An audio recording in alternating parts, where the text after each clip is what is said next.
You've tuned in to Speedrunners, where the fastest gamers in the world meet our challenge of setting new world records. Or in the case of our guest today, improving his own. I mean, it's not really bragging when we say that we have a true speedrunning god next to me, really, to be honest. Guess I could say that.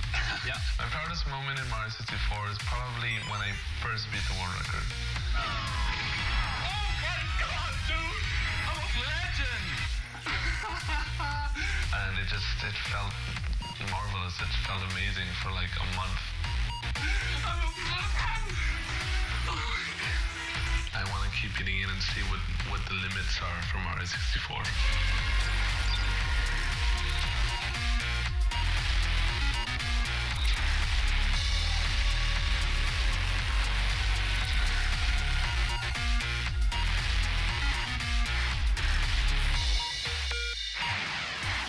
If you're always getting told to get off your console or get away from the computer, then this is the place to be.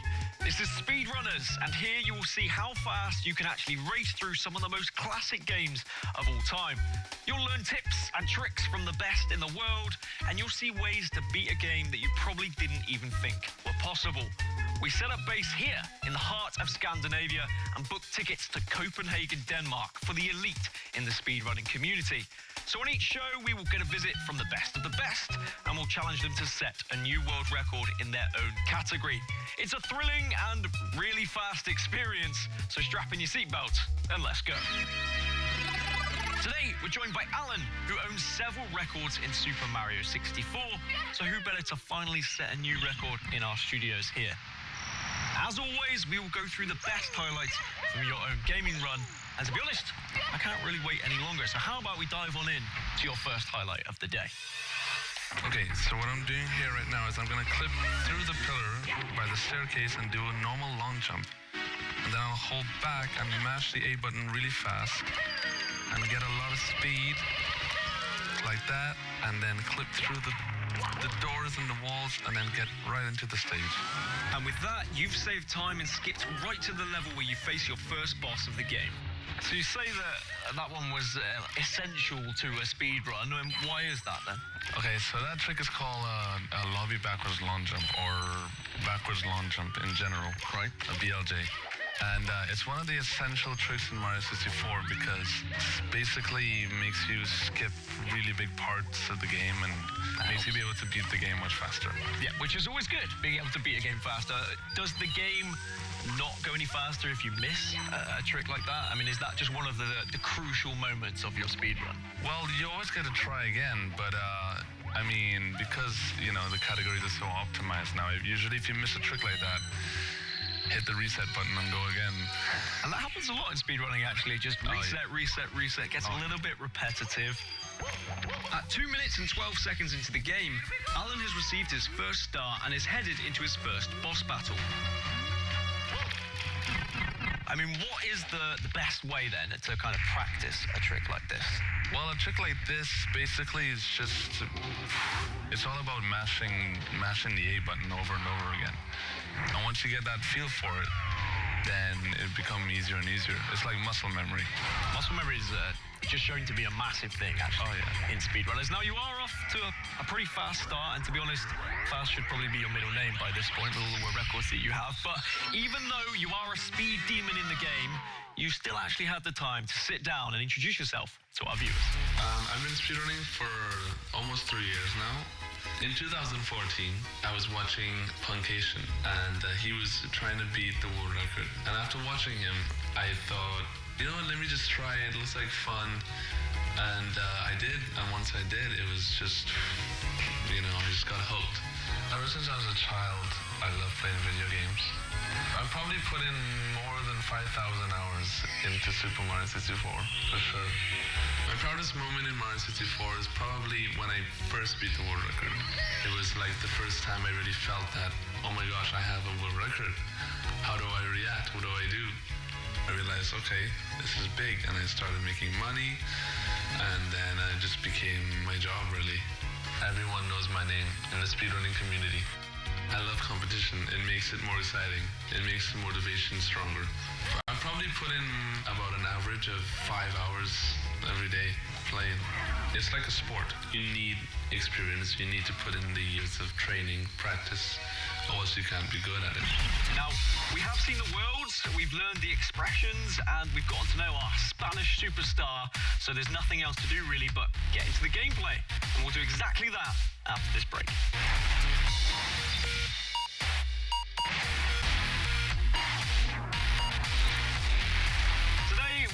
Again meet up with a certain Italian superhero in overalls and a striking mustache that I could only dream of. It's of course Super Mario, and this time the game is Super Mario 64. It's me, Mario. Hello.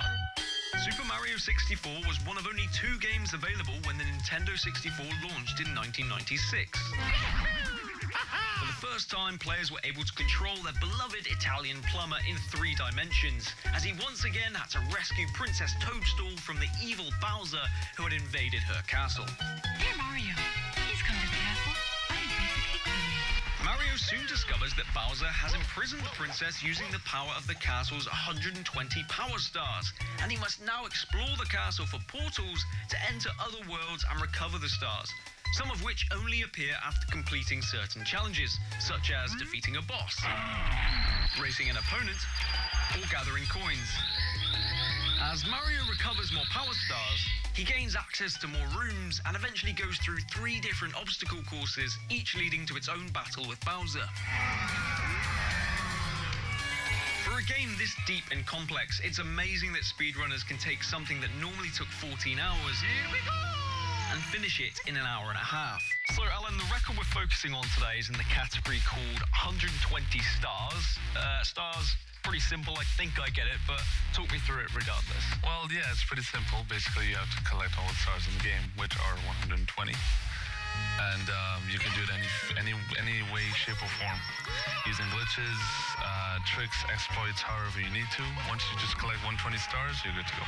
Yeah, and some of the other versions, of course, some of the other categories change the amount of stars you have to collect. For yeah, and also certain things aren't allowed in other categories. For example, the 70-star category, which I have the other world record in, BLJs aren't allowed. So it's a bit different, but a bit more fast-paced as well. Look at you having 2 world records, even without BLJs. What other expressions then, when we get into your run a little bit further, do we need to know about? I mean, there's a lot of movement that's based in this game too. Yeah, movement is basically the whole speed factor in the game. I mean, the point of this game is to go fast, and optimization of movement is definitely the important factor. That's how you get good at the game, for starters. I mean, movement's important in every game, but specifically, I think Mario 64, because you can just see how quick everything is, and the fact you can complete it in about an hour and a half still amazes me. Let's actually look at how you split up your times then throughout Super Mario 64, because there's, 20 splits, 15 worlds, but there's particularly 5 really important splits. I mean, which would you say is the most important about these 5 that we have on screen? The most important about this 5 is definitely this one. Okay, and why is the lobby backwards long jump so important then?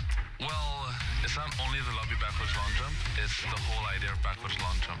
Because there's also another one later on in the game. But the whole reason for it is because without backwards long jump, there would have been so many tricks that wouldn't have been found. And because of backwards long jumps in general, it just really pushed the game for the time to be so low in the categories. It's amazing to see how these speedruns develop and how they can just change with just one slight glitch or one big glitch in this case. And we'll see whether you'll be able to perform these LBJs successfully throughout the day. Now, we have seen the worlds, we've learned the expressions, and we've gotten to know our Spanish superstar. So there's nothing else to do really but get into the gameplay. And we'll do exactly that after this break.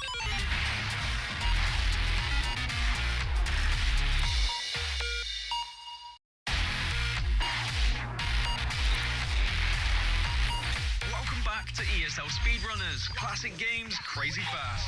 Our contestant Alan is a little over an hour into his world record attempt at Super Mario 64.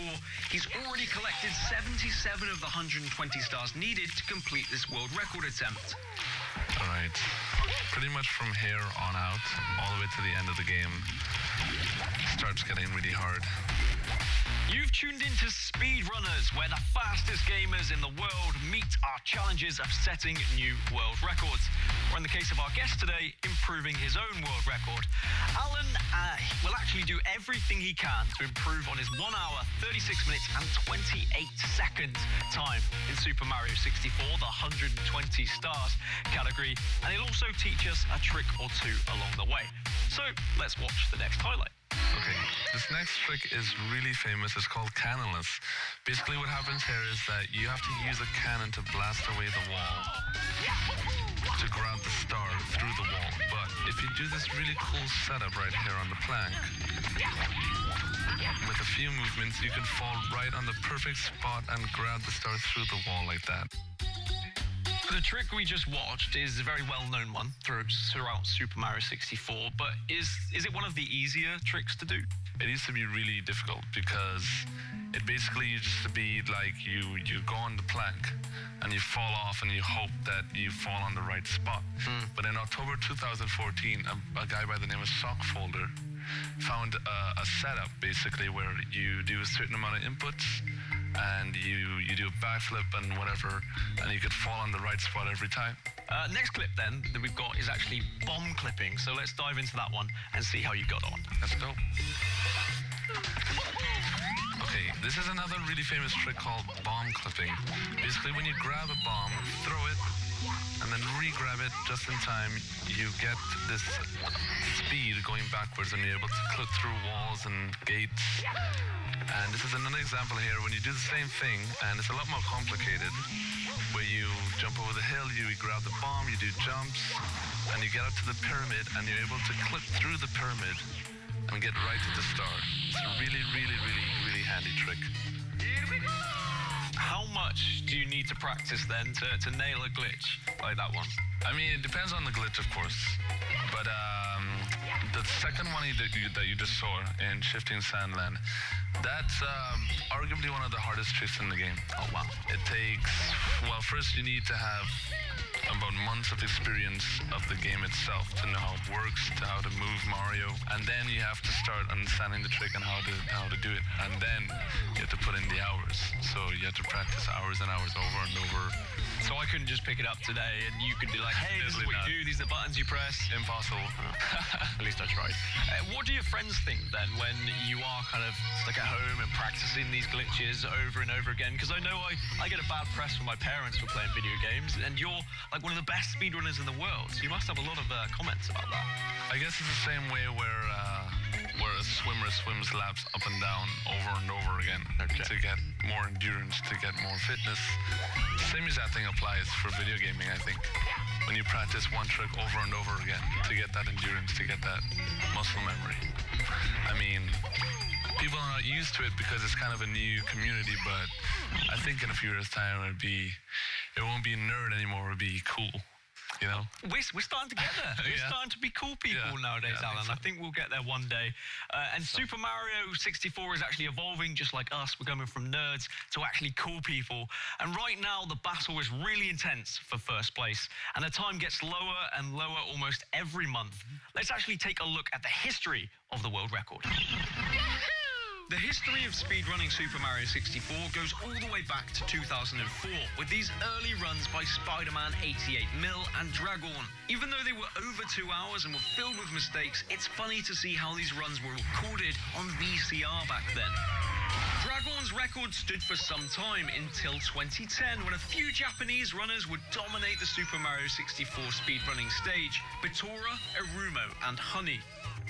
Irumo's 1 hour, 49 minutes, 49 seconds run was especially memorable for being both the first sub 1 hour, 50-minute run and for its musical synchronization. Siglemic was the runner to break the Japanese dominance with a 1 hour and 47-minute run. Siglemic and Honey took turns holding the record for a few years, but Siglemic was by far the most popular. In August 2012, he set a challenge for himself, speedrun for 12 hours a day, 30 days in a row, and this made the record come down to an impressive 1 hour, 45 minutes and 35 seconds. Oh, I didn't think I was going to be able to with this run. Thank you, guys. After Siglemic got his time down to 1:43, he slowly faded away from the speedrunning scene. Taking his place was Punkation, who was able to push the time to 1 hour, 42 minutes. Oh my gosh. But only after some really devastating chokes. No, dude, why?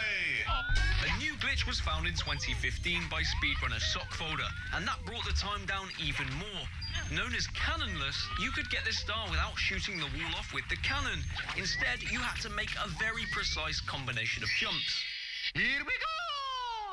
This glitch was used by our guest in the studio, E04, the first runner to get a sub 1 hour and 40 minute run. Leading to this touching and historic moment in speedrunning.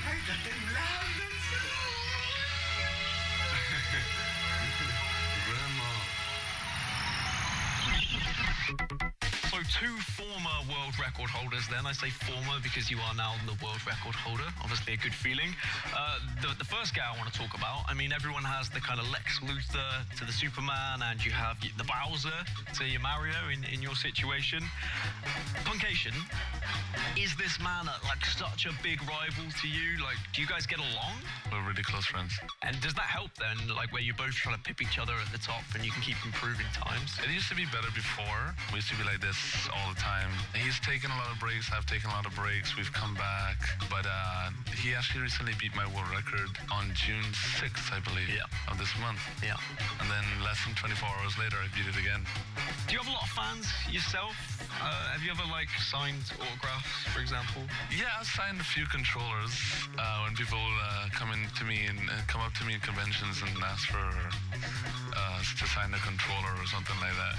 It's always a hard life when people ask you for autographs, isn't it? It's hard, yeah. If you wouldn't mind just signing that one.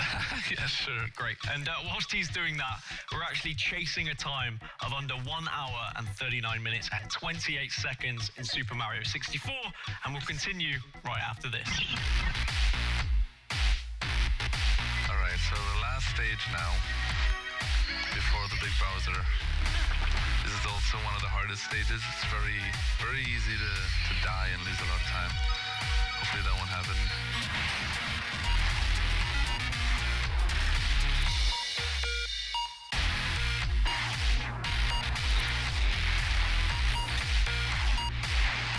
Welcome back to Speedrunners, where we are racing through Super Mario 64 today, or actually, Alan is. I'm just here for moral support.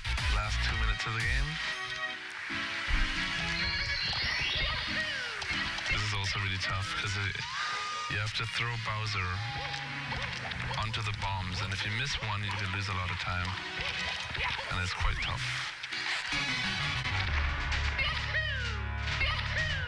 As Alan continues running Mario towards the final battle with Bowser, his game mechanics are on display. There are only a handful of Mario 64 runners who could come close to matching his blistering pace. However, we can see from his splits that over the past hour and a half, he's a little behind the pace. You kind of have to accept the fact that you're going to lose time to RNG. I would say every run in Mario 64, you would lose at least 25 to 30 seconds to RNG. You can't help it. You kind of have to just accept it. But there are many ways that you can learn backup strategies or learn how to manipulate types of RNG for it not to be that bad or damaging. Sometimes RNG can be in your favor. Yeah, it could be in your favor. Right? But there must be those kind of perfect runs that you have, and then suddenly you're near the end, you think you're going to break a world record, and then RNG comes into play. Has that ever happened to you before? Yeah, surely. But yeah, there are many points where RNG could help you out. If a coin spawns in a certain way, it could actually make you save a lot of time instead of losing time. All right, all 120 stars. Now we just have to fight Bowser.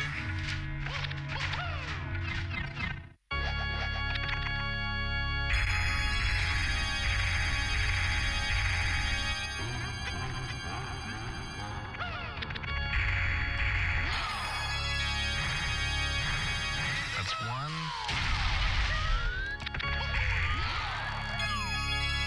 That's two. One more.